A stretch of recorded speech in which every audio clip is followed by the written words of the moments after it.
PKTK ya? Iya. Apa? Semuanya apa? scrubbing satu-satu. Oh, satu-satu. Scrubbing. Iya. Apa? Ngapain?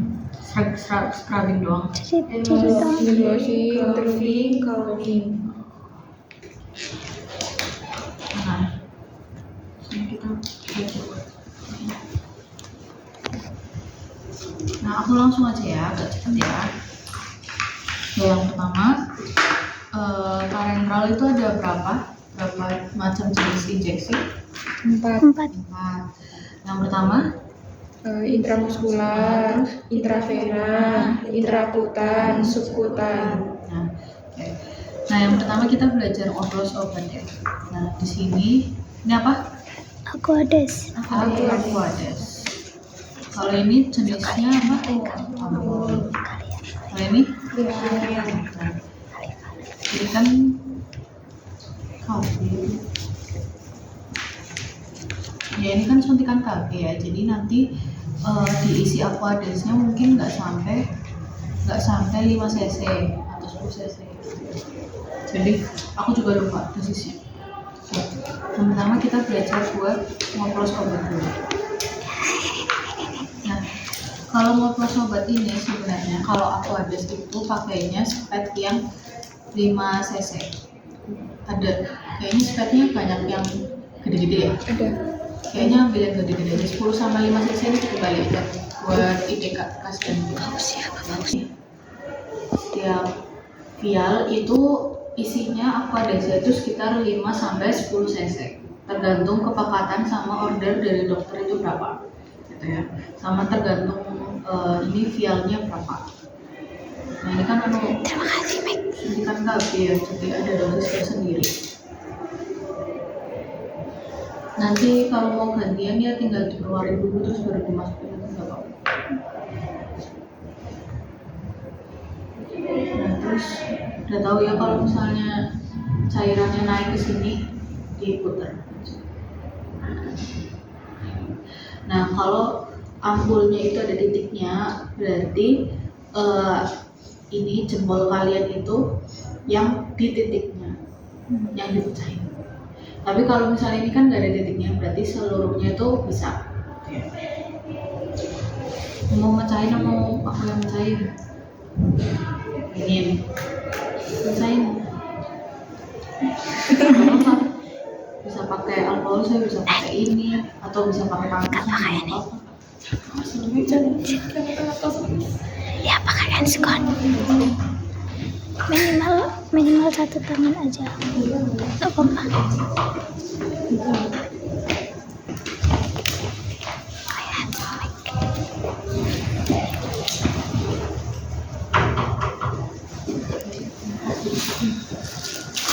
Gede amat.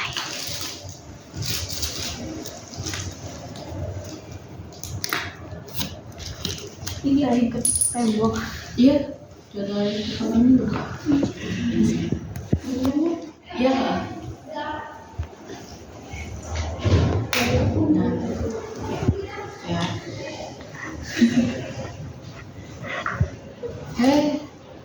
Oh, kamu ini ya belum diturunin ya tadi ya? Iya. Terus diturunin dulu ya. Astagfirullah. Udah nggak apa-apa.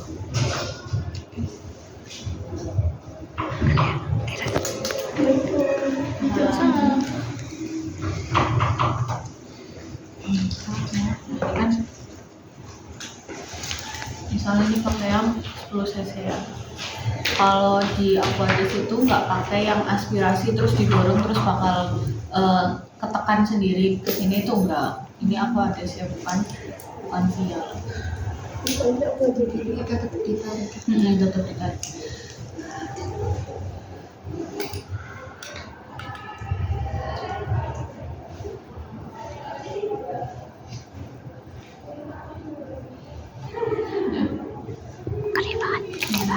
Ini nggak usah dipetek-petekin karena mau dimasukin ke vial. Ini karena suntikan lebih jadi.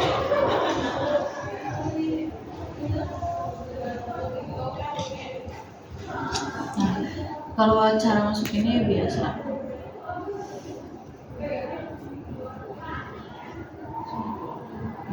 Nanti akan ada, ini berat ya, kalau kalian nanti coba ini berat.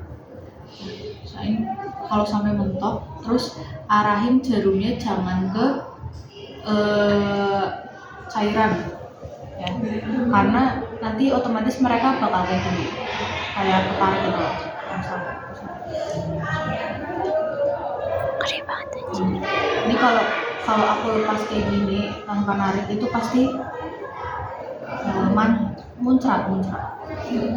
Ya, makanya diarahin ke jangan yang cairan, kan udah naik nih cairan.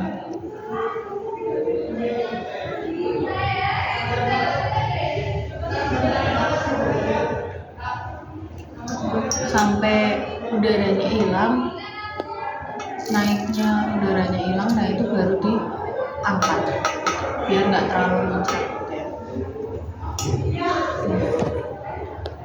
Oke. Sampai sini paham? Ya. Oke. Kak, mau tanya, kalau misalnya kan itu kan vialnya kecil ya, tapi kita tetap pakai spatnya yang gede apa? Pakai yang spet yang kecil aja. Ini kan suntikan KB. Nanti kayaknya kalau ujian tuh nggak pakai ini. Pakainya tuh ceftriaxone atau apa gitu yang isinya tuh bubuk gitu. Biasanya kalau bubuk itu 5 sampai 10 cc itu tergantung. Dan biasanya tuh nggak dinilai sama Pak Hasbi. Setahu aku sih. Karena itu kan kalian udah ada perhitungan dosis sendiri sih, rasa perhitungan dosis. Terus dikocoknya kayak gini ya, jangan kayak gini. Terus kalau misalnya mau nyuntikin ke orang nih di real life itu jangan pakai spet yang sama gitu. Kan ada pasien yang emang butuh 10 cc juga, tapi kan spetnya jangan sama yang udah dimasukin ke Aquades. Paham ya? Sekarang kita ngambil ke vial.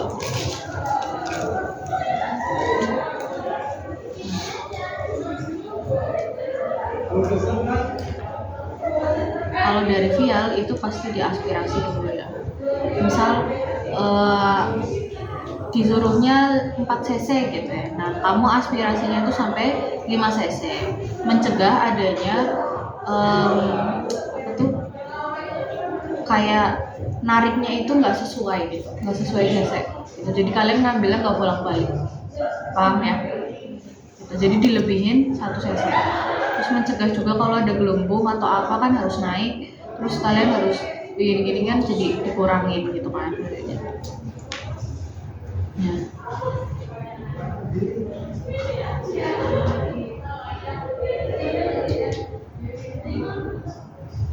Udah naik sih.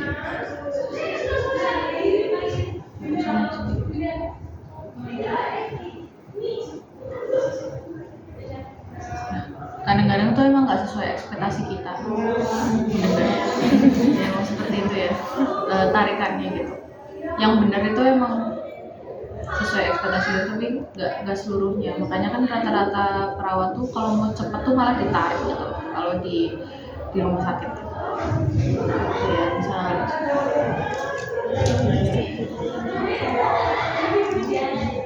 Biasalah dicita-citain apa gitu sampai ke ini.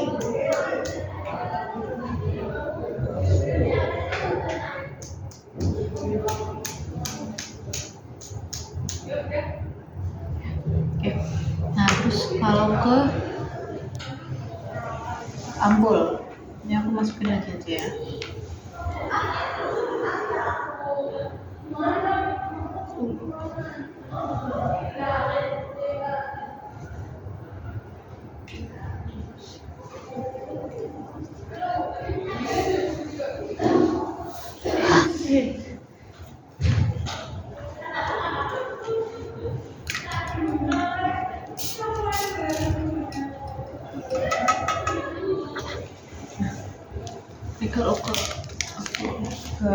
Kalau ke vial mau nggak mau emang harus ditarik dan kayak gini ya, ini kan nggak bakal netes.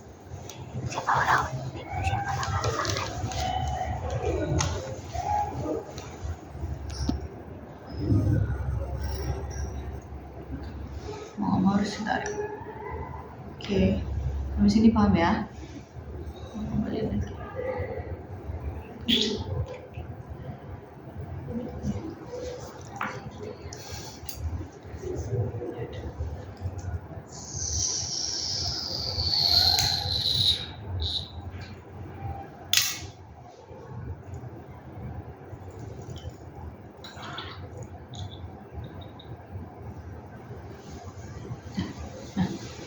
Terus sampai sini paham? Enggak, mau tanya lagi ya. Tadi vial itu kan diarahin ke bagian yang nggak ada cairannya tuh berarti kayak yang kosong berarti agak dimiringin. Iya, agak dimiringin nggak apa-apa. Oke, jarum ini yang bolong-bolong ini jangan sampai kena cairan gitu. Biar kalian nggak muncrat kayak gitu, kayak tadi gitu. Oke, paham sampai sini? Oke, kita lanjut ya ke IM dulu. Kemarin sama Pak Gasbi cuman pakai tangan kan, nggak pakai pegang seluruh tubuh. Enggak. Emang pernah. Iya, malah nggak pakai packing. Oh, malah nggak pakai. Terus kita ngomong. Nah, kalau IM ini berapa derajat? 90. Nah, cara megangnya tuh kayak megang pensil. Nah, caranya adalah misalnya dikatakan udah ada cairannya. Caranya kalian persiapin dulu obatnya, cairannya dan lain-lain. Terus habis itu kalian udah pakai handscoon nih, ya, terus siapin alcohol swab 2. Terus habis itu jangan lupa buat mengencangkan spad ya. Jangan mengencangkan spad, takutnya tertinggal atau gimana atau tidak kencang gitu kan. Bahaya juga. Terus setelah itu dibuka dulu alkohol swabnya. Besok pas OC dipersiapkan dulu ya sebelum suntik.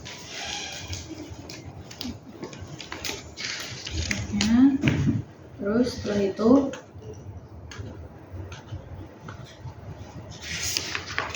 itu kalian ambil, terus tutup spad, jangan sampai ditaruh bengkok. Nah, nanti kalau sampai kalian ketahuan ditaruh bengkok, kalian remedi. Terus nutup spadnya juga harus pakai 1 tangan. Kalau pakai 2 tangan nanti kalian remedi juga, gitu ya. Terus harus di alkohol swab juga, jangan lupa ya. Nah, ini. Terus kita alkohol swab 1 kali aja. Terus nah, cara nusuknya itu bagian ini buat tumpuan gitu ya. Jadi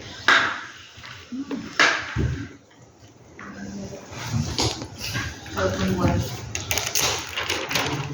Tangan sebelahnya, tangan yang kurang dominan ini megang sini. Caranya itu ditarik ke belakang, ini ya, ditarik ke belakang, diperlebar, terus agak dicubit di setelahnya, mudeng.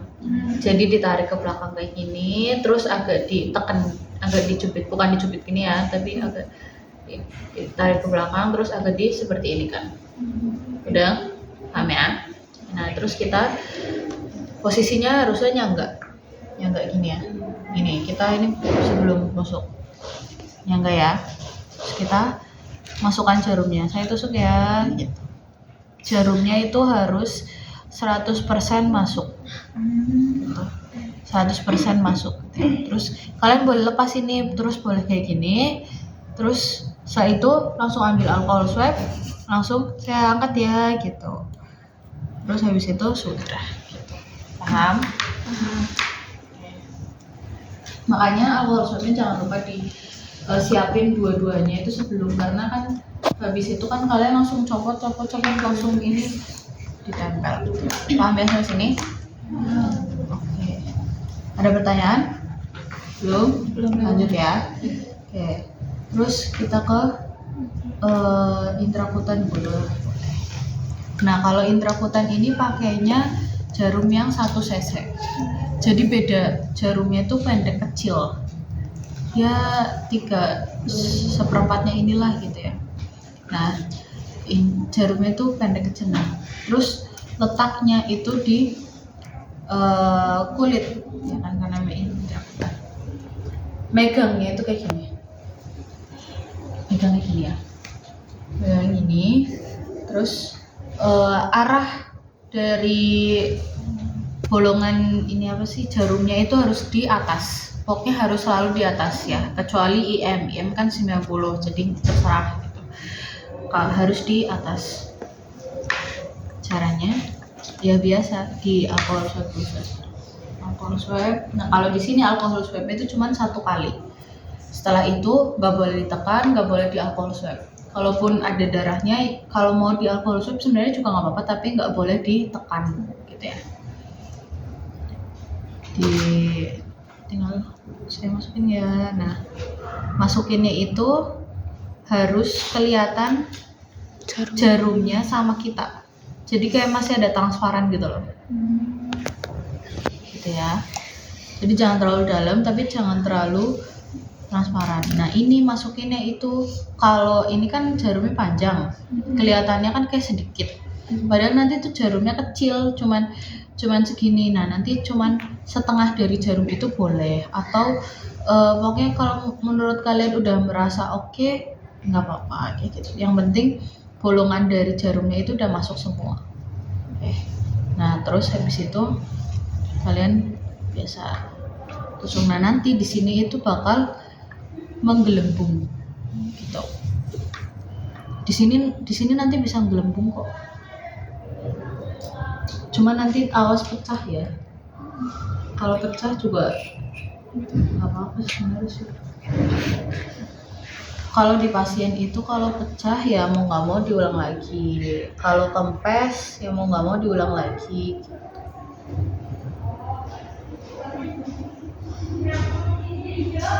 Bisa nggak? Teman-teman kalian ada yang bisa, ada yang enggak, ada yang pecah. Pokoknya nantilah ya. Nanti kalian coba sendiri aja. Gitu. Ini boleh pakai 1 tangan, boleh pakai 2 tangan, kayak gini boleh. Kayak gini, nanti kayak gini. Paham kan ini? Terus kita lanjut ke Intravena subkutan ya. Nah, kalau subkutan ini berapa derajat? 45 35 sampai 45 ya. Megangnya itu kayak pengambilan darah. Udah IDK pengambilan darah. Udah, megangnya itu kayak gini ya. Kayak gini kan. Nah, kalau mau disangga boleh, mau enggak kayak gini juga boleh gitu. Kelas apa sih ini? A ya? B. Oh, kelas B sama Nailah ya berarti ada ya. Belum. Oh, belum. Ada yang udah, ada yang belum. belum semua. Nanti begini ya. Nanti megangnya itu seperti ini. Megangnya seperti ini. Boleh disangga 1 jari, 2 jari, pokoknya senyamannya kalian. Atau mau nggak disangga juga nggak apa-apa gitu. Tapi kalau aku saranin disangga biar nggak derd gitu. Nah, bisa. Ini 45 ya. Masuk jarumnya itu minimal 60-70%. Gitu ya. Segini. Set gitu ya. Tuh, terus setelah itu, nah kalau ini itu dibiarin, nggak dicubit, nggak dibenggangin terus habis itu dicubit, enggak gitu. Tapi di alkohol swab aja. Paham ya? Oke. Nah, kalau IV ya sama aja kayak pengambilan darah. Sama aja kayak tadi juga. Tapi kalau IV itu sesuai dengan keadaan letak pembuluh darah pasien. Misal ada letak pembuluh darahnya yang agak dalam, berarti masukinnya agak dalam. Ada yang letak pembuluh darahnya agak di permukaan kelihatan nonjol gitu. Itu tergantung lagi. Jadi cara ngeceknya gimana? Astagfirullah, aku lupa. Cara ngeceknya itu adalah di aspirasi. gitu. Tapi kalau IV itu sebenarnya nggak diaspirasi pun udah ada darah yang bakal masuk di sini. Tapi nanti pas selesai harus tetap diaspirasi gitu ya. Dimasukin aja. Nah, berlaku untuk semuanya juga diaspirasi kecuali IC. Sorry, aku tadi lupa. Berlaku semuanya aspirasi kecuali IC gitu ya. Kalau aspirasi yang lainnya itu harus nggak ada darahnya. Kalau ada darahnya harus ganti tempat. Paham ya? Nah, kalau IC itu nggak usah diaspirasi. Ya, saya masukkan gitu. Misal segini. Terus didorong. Terus di alkohol swab lagi. Paham? Oke, sampai sini ada yang ingin tanyakan? Kak, mau tanya lagi. Boleh. Berarti alkohol swabnya itu ditaruh di tangan pasien tuh sambil kita narik jarumnya keluar. Iya. Benar. Ini gini. Misal gini ya. Terus udah ada ini. Saya tarik ya Pak. Gitu. Paham ya? Semuanya kayak gitu kecuali IC. Nih. Ada yang ingin ditanyakan lagi? Kalau intravenous itu kan kayak di saluran karena itu kan nanti ditusuk terus kayak pas kalau infusan kayak agak di merengin biar nggak nubes kayak gitu. Itu sama atau kayak cuma ditusuk aja nggak usah diginiin? Sama. Jadi prinsip IV ngambil darah maupun masukin darah itu prinsipnya adalah ngikutin jalur pembuluh darah. Gitu. Kalau mau pembuluh darahnya mereng berarti kita harus mereng. Kalau pembuluh darahnya kelihatan di permukaan berarti kita harus kelihatan di permukaan gitu. Baik kalau pembuluh darahnya agak dalam gitu biasanya yang berisi atau orangnya punya pembuluh darah yang tipis itu berarti harus ngikutin pembuluh darahnya. Gitu. Jadi sedapatnya kalian dapat darah. Dan kalau pas masukin apa pas ngambil darah itu jangan sampai jarumnya itu goyang. Karena kalau goyang bisa beda letak lagi, nggak ada darah lagi gitu. Paham ya sampai sini? Oke. Ada lagi yang ditanyakan? Cukup? Mau nyoba sendiri-sendiri? Silakan. Yang bawah supaya dikeluarin aja nggak apa?